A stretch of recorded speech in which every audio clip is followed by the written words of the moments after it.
My name is Carole, and I'm a survivor and a mother of 4.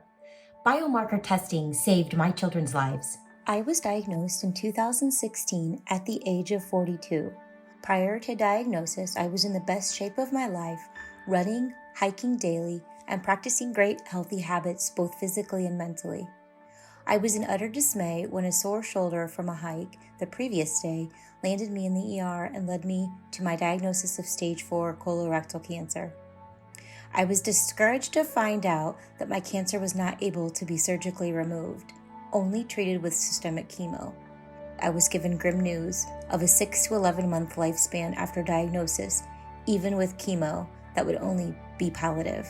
I felt a heavy weight that had just overcome my chest. And I also realized that the idea of eternity didn't exist any longer.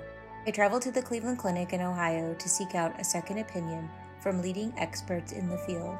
I was offered genetic screening in addition to germline screening and tumor testing to determine where my cancer was coming from a genetic perspective.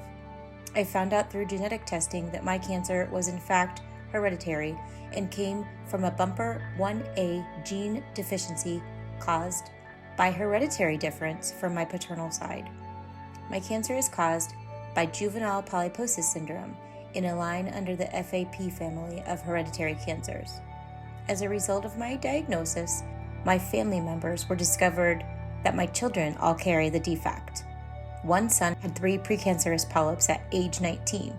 Several aunts, uncles, and cousins were also screened, and it was determined that some of them carried the same hereditary marker. My diagnosis saved the lives of my family members and my children. I began chemo in 2016, and the result was positive.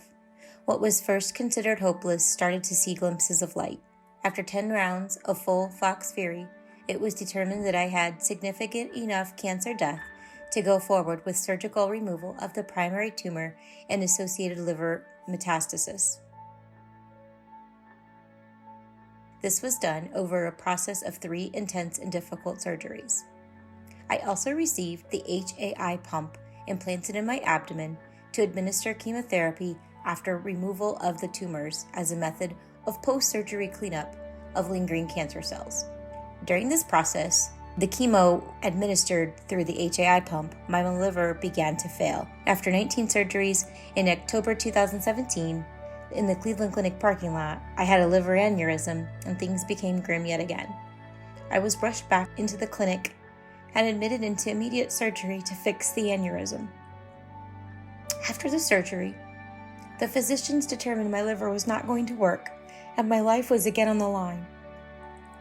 The Cleveland Clinic physician team was researching a novel new procedure from Norway involving hard organ transplantation for patients with colorectal cancer limited to their liver.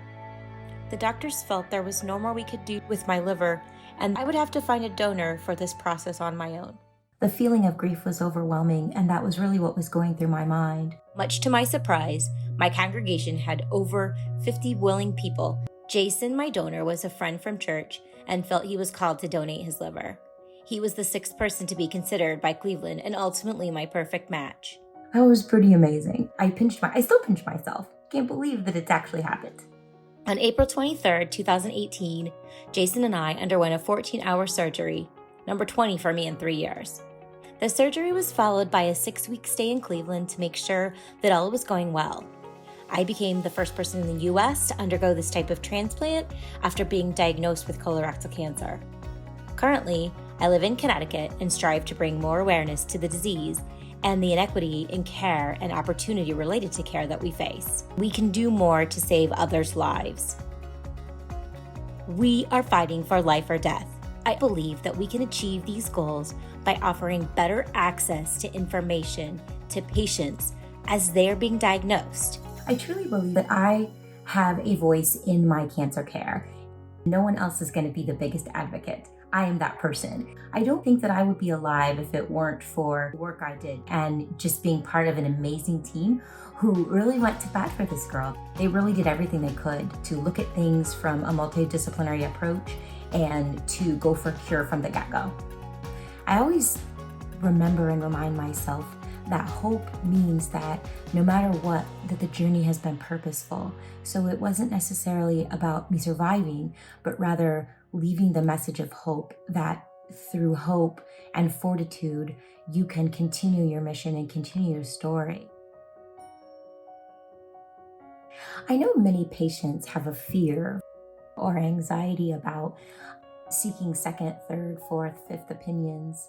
I had those same feelings as well. We need to have everybody in the game looking at it in different ways, and the opinions that I've found were the most important were the opinions that came from a multidisciplinary team, which include genetic specialists, my oncologist, my surgical team, as well as the other important people that played a role in the treatment of my care. So I would never, ever be afraid of getting a second, third, fourth, or fifth opinions. I would encourage all of you to do the same. Biomarker testing has given me so many advantages in my care. It's been able to allow me to see the hereditary history that I had, and it has allowed me to take that opportunity to have genetic testing done on my family that has saved their lives. For more information on biomarker testing, please visit www.knowyourbiomarker.org.